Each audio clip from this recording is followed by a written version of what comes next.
नमस्कार दोस्तों। अगर आप गोलैंग सीखना चाहते हैं और आपको सही गाइडेंस नहीं मिल रही है तो ये वीडियो आपके लिए परफेक्ट है। इस वीडियो में हम गोलैंग का बिल्कुल बेसिक से एडवांस लेवल तक रोड मैप कवर करेंगे। हम सबसे पहले समझेंगे कि गो को कैसे इंस्टॉल करना होगा। फिर बाद में हम गो पाथ पे जाएंगे। और गो पाथ ये वो लोकेशन होती है जहाँ पे हम गो प्रोजेक्ट्स और पैकेज को स्टोर करते हैं। फिर हम गो रूट पे जाएंगे। यहाँ गो की डिफ़ॉल्ट इंस्टॉलेशन डायरेक्टरी होती है, वो हम समझेंगे। फिर गो डॉट मोड फाइल, यहाँ फाइल गो मॉड्यूल्स को मैनेज करने के लिए होती है, जिससे हम बाहरी पैकेज आसानी से मैनेज कर पाए। फिर हम समझेंगे package main and function main. So package main ये दर्शाता है कि ये एक एग्जीक्यूटेबल प्रोग्राम है, और फंक्शन मेन वो जो गो में एंट्री पॉइंट होता है, यानी प्रोग्राम यहीं से ही शुरू होता है।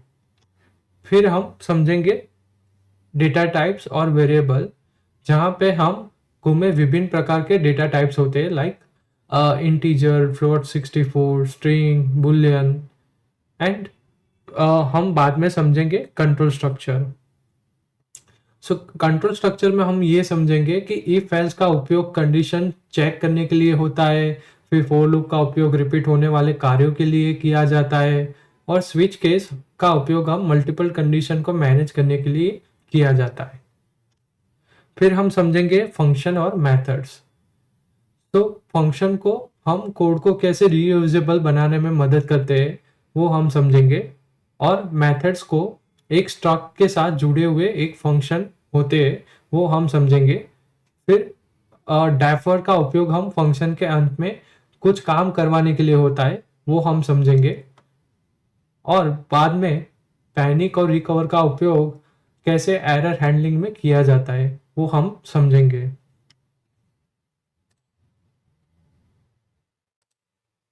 अब जब हमने बेसिक्स ऑफ गो को सीख लिया है, तो अब हम इंटरमीडिएट टॉपिक्स को समझेंगे, जिससे आपको गो में पकड़ और मजबूत होगी। सो पहले हम ये समझेंगे कि एरे, स्लाइसेस और मैप्स में क्या डिफरेंस होता है। तो गो में एक एरे फिक्स साइज वाला डेटा स्ट्रक्चर होता है, जिसमें एक ही प्रकार के डेटा को हम स्टोर किया जाता है। एरे एक फिक्स साइज का डेटा टाइप होता है, जिसमें हम कभी भी एलिमेंट एक ही टाइप के ऐड कर सकते हैं। फिर स्लाइसिस, स्लाइसिस में हम ये समझेंगे कि डायनामिक रूप से हम कैसे ग्रो करने वाली लिस्ट को बना सकते हैं। ये एरे का एक हिस्सा ही होता है, लेकिन वो फ्लेक्सिबल होता है। और स्लाइसिस में डायनामिक लिस्ट बनाने की भी सुविधा होती है, जो ज़रूरत के हिसाब से हम ग्रो भी कर सकते हैं। फिर हम ये समझेंगे मैप्स।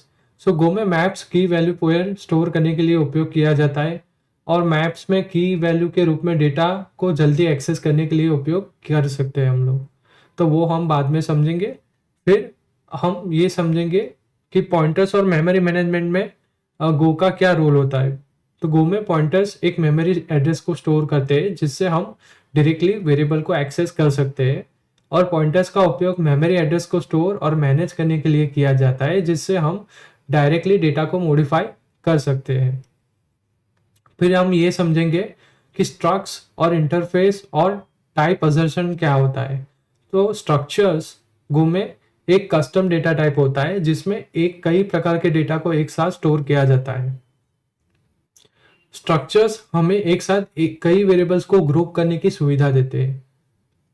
फिर हम ये समझेंगे कि इंटरफेसेस कैसे वर्क करता है गो में। तो गो में पॉलीमॉर्फिज्म को एनेबल कर सकते हैं, जिससे अलग अलग टाइप्स के लिए एक कॉमन इंटरफेस बनाया जाता है। और इंटरफेस एक कॉमन बिहेवियर को डिजाइन करते हैं, जिसे मल्टीपल स्ट्रक्चर एलिमेंट कर सकते हैं। फिर हम ये समझेंगे कि गो रूटीन और चैनल्स का क्या यूज केस होता है गो में। तो गो में गो रूटीन्स एक हल्के वेट थ्रेड की तरह काम करते हैं, जिससे मल्टी थ्रेडिंग को आसान बना दे वो लोग। गो रूटीन में हमें मल्टी थ्रेडिंग की सुविधा देते हैं, जिससे प्रोग्राम तेजी से रन होता है। फिर हम समझेंगे कि चैनल्स चैनल्स को गो रूटीन के बीच डेटा ट्रांसफर करने के लिए उपयोग किया जाता है। फिर हम ये भी समझेंगे कि एरर हैंडलिंग का क्या रोल होता है गो में।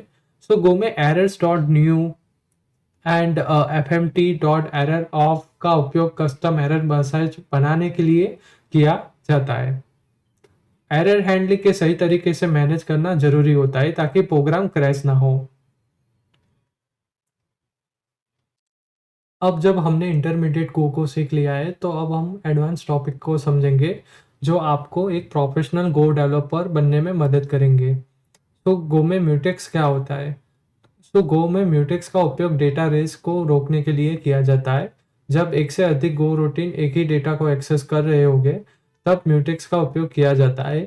जब हमें किसी डेटा को सुरक्षित करना हो, किसी को अपडेट करना हो या फिर एक साथ कई गो रूटीन उसे बदल ना पाए, उस टाइम पे हम लोग म्यूटेक्स यूज करते हैं।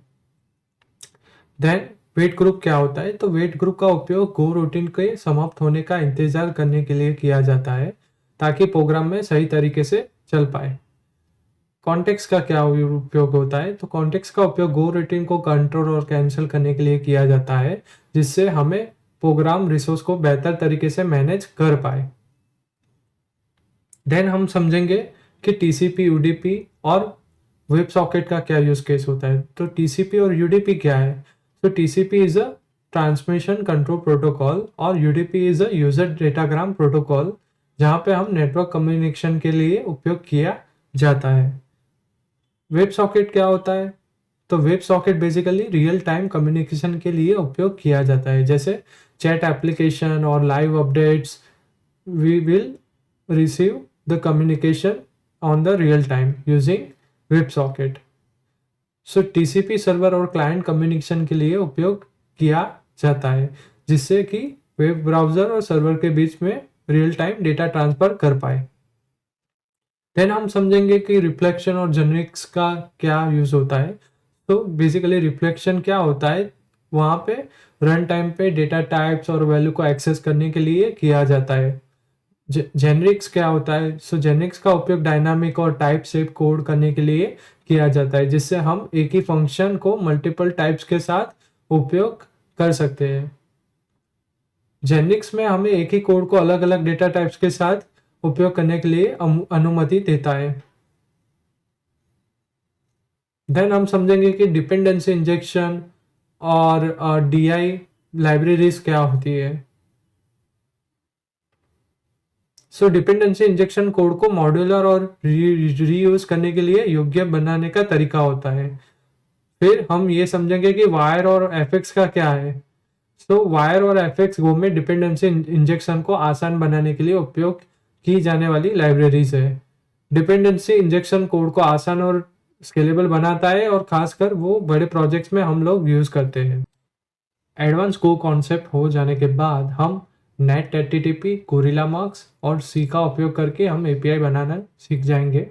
तो वहाँ पे नेट एचटीटीपी क्या है?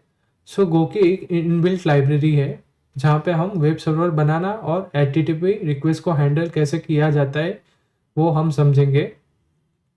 बाद में हम गोरिल्ला मार्क्स का और सी का उपयोग करेंगे जो एक पॉपुलर राउटर्स है जहाँ पे हम डायनामिक राउटिंग और मिडलवेयर का सपोर्ट देते हैं। फिर हम ये समझेंगे कि गो में नेट एचटीटीपी और गोरिल्ला मार्क्स का उपयोग करके रेस्टफुल एपीआई कैसे बनाएंगे वो हम समझेंगे। देन हम ये भी समझेंगे कि टेम्पलेटिंग क्या होता है।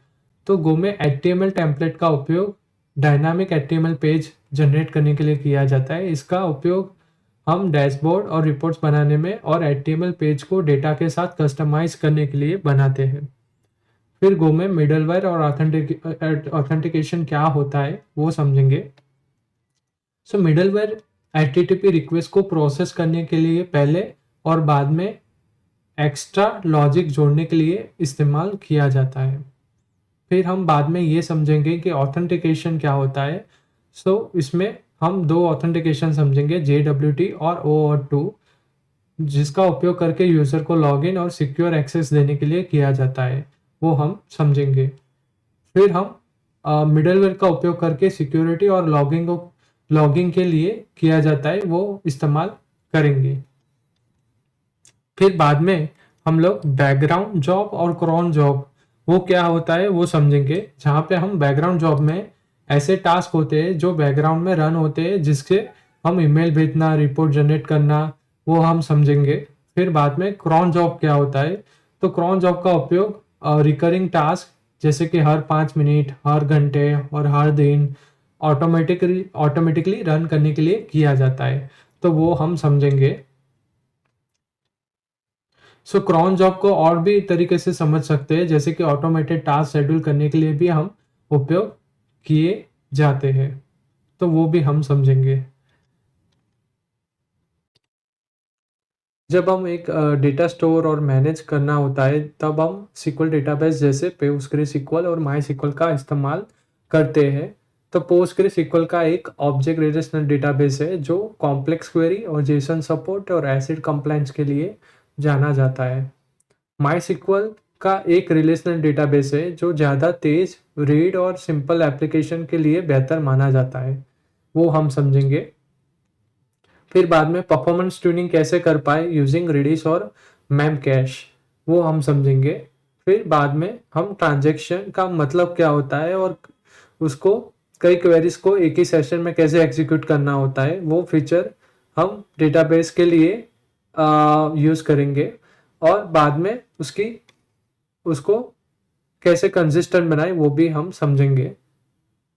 फिर बाद में हम कनेक्शन पूलिंग, तो डेटाबेस में बार बार नया कनेक्शन बनाना स्लो हो सकता है, तो कनेक्शन पूलिंग में पहले से ही कनेक्शन रेडी रखे जाते हैं ताकि एप्लीकेशन को बार बार नया कनेक्शन बनाने की ज़रूरत नहीं पड़ती, तो वो हम समझेंगे।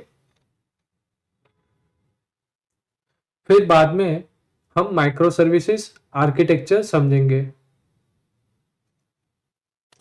माइक्रो सर्विसेज आर्किटेक्चर एक डिज़ाइन पैटर्न है जिसमें एक एप्लीकेशन को स्मॉल, इंडिपेंडेंट और फ्लेक्सिबल सर्विस में डिवाइड किया जाता है। इससे अलग अलग डिप्लॉय और स्केल किया जा सकता है। ये एंटरप्राइज एप्लीकेशन के लिए आइडियल है क्योंकि यहाँ पे मॉड्यूलरिटी और स्केलेबिलिटी का योग्य एफिशिएंट यूज केस होता है। आरपीसी का एक ओपन सोर्स फ्रेमवर्क है जो इंटर सर्विस कम्युनिकेशन और तेज करने के लिए और भी स्केलेबल होता है। प्रोटोकॉल बफर्स का आरपीसी का डेटा सीरियलाइजेशन फॉर्मेट है जो डेटा को कॉम्पैक्ट और एफिशिएंट तरीके से ट्रांसमिट करता है। देन काफका और नाट्स दोनों ही मैसेज क्यू सिस्टम है जो माइक्रो सर्विस के बीच असिंक्रोनस कम्युनिकेशन प्रदान करते हैं। काफका एक डिस्ट्रीब्यूटेड स्ट्रीमिंग प्लेटफॉर्म है जो बड़े पैमाने पर डेटा को प्रोसेस और स्टोर कर सकता है, और नेट्स लाइटवेट और रियल टाइम मैसेजिंग के लिए आइडियल है, वो हम समझेंगे। सर्किट ब्रेकर और रेट लिमिटिंग, सो सर्किट ब्रेकर पैटर्न का उद्देश्य सर्विस के बीच नेटवर्क या अन्य फेलियर्स को लिमिट करना होता है, इससे एक सर्विस की फेलियर दूसरी सर्विस को इम्पैक्ट ना कर पाए। और रेट लिमिटिंग का मतलब ये होता है कि एक सर्विस को एक समय में limited number of request allow करने का तरीका होता है जिससे सिस्टम स्टेबल रह पाए, तो वो हम समझेंगे। माइक्रो सर्विसेज टॉपिक कवर करने के बाद हम ये समझेंगे कि डिस्ट्रीब्यूटेड सिस्टम और ऑब्जर्वेबिलिटी में कई सर्वर, माइक्रो सर्विसेज या नोड्स एक साथ मिलकर काम करते हैं। इनका सही से मॉनिटरिंग और ट्रेसिंग करना भी ज़रूरी होता है ताकि कभी भी समस्या को जल्दी से हम डिबग कर पाए, वो हम समझेंगे। बाद में हम ये समझेंगे कि ऑब्जर्वेबिलिटी के कौन से तीन पहलू हैं। फर्स्ट वन है ट्रेसिंग, सेकेंड वन है मॉनिटरिंग, और थर्ड वन है लॉग एग्रीगेशन और डिस्ट्रीब्यूटेड लॉगिंग। ट्रेसिंग का उपयोग ये जानने के लिए किया जाता है कि कोई रिक्वेस्ट कैसे पूरे सिस्टम में आगे बढ़ रही है। जब कोई यूज़र किसी एपीआई को कॉल करता है, वहाँ रिक्वेस्ट कई सर्विसेज से होकर गुजरती है। अगर सिस्टम में कोई देरी या एरर आता है तो ट्रेसिंग में हमें पता लग पाए कि कहाँ पे समस्या है, वो हम समझेंगे। ओपन टेलीमेट्री और जैगर इसके लिए बढ़िया टूल है, वो भी हम समझेंगे। मॉनिटरिंग का मतलब सिस्टम में हेल्थ और परफॉर्मेंस पर नज़र रखना होता है, तो प्रोमीथेसिस और ग्राफेना इसके लिए सबसे बेहतरीन टूल है, वो हम समझेंगे। और बाद में डिस्ट्रीब्यूटेड सिस्टम में कई सारी सर्विसेज होती है और हर सर्विस अपने लॉग जनरेट करती है, और अगर हमें पूरे सिस्टम की लॉगिंग एक ही जगह स्टोर और विश्लेषण करना होता है, तो लॉग एग्रीगेशन का उपयोग किया जाता है, वो हम समझेंगे। तो वीडियो को लाइक और शेयर और चैनल को सब्सक्राइब कर दीजिए ताकि आपको ऐसी बेहतरीन टेक्नोलॉजी से जुड़ी वीडियो मिलती